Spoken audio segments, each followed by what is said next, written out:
Hoy nos apresentar cinco edifícios para toda gente conhecer que é o conceito, um tiki mais o qual é multifuncional acomodados, me querer nossa cidade bisa e sabe hobby biading coran na televisão, pero agora nos explique hobby detalhar, para assim nos próprio empregado não compreender, também junto com o departamento de desenvolvimento comunitariano aqui, para compreender o que sabe está inserado.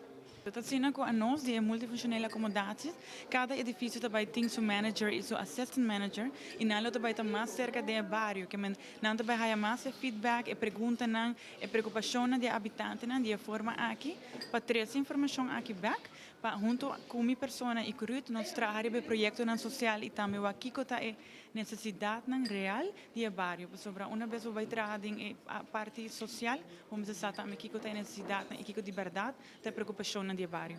Nós estamos bezig eigenlijk quase 2 anos está preparando para o projeto aqui. Nós estamos hopi cerca de começar.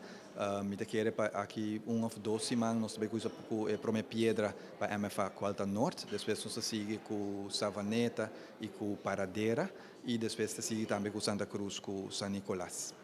A MFA Norte também bem net banda de Ewadi Police de Norte, dus está entre Ewadi Police de Norte e Ewadi Police Bieu de Norte e Centro de Barrio de Norte. Caminho tauta antes huisartspraktijk in Anan tegenover Rio Grande. Dus in Anan gebouw na waar we bouw kaba e tem ruimte ook in Anan, dus nós está guardando finalizando e papel dan, para começar com construção, mas nem makai bisa den hopefully seguro in ieder geval binnen luna. Construção está planeada para durar ano e nós temos, in the meantime, dus nós temos ongeveer ano para preparar toda a gente que vai trabalhar na MFA. Dus nós temos gente de diferentes departamentos que queda cai na mesmo departamento para ubicar na MFA, dus gente de belasting, gente de biblioteca bijvoorbeeld, que também há training, nós vamos começar com workshops que saem para hora está claro, por vir com departamento que está moderno, novo, que está passando tempo na aqui para brindar bom serviço. O interesse da Hopi grande, nós sabemos que o Hopi departamento de governo mesmo, Hopi outra instância e interesse tem. Bita quer dizer tiki parte de nossa cultura tá não tá wacht even, não tá houding de bang wak ora começa a trabalhar para ora não echt beit in. Para assim mesmo nós tem commitment de AZV que também tem MFA, nós tem belasting também tem MFA, nós tem biblioteca também MFA.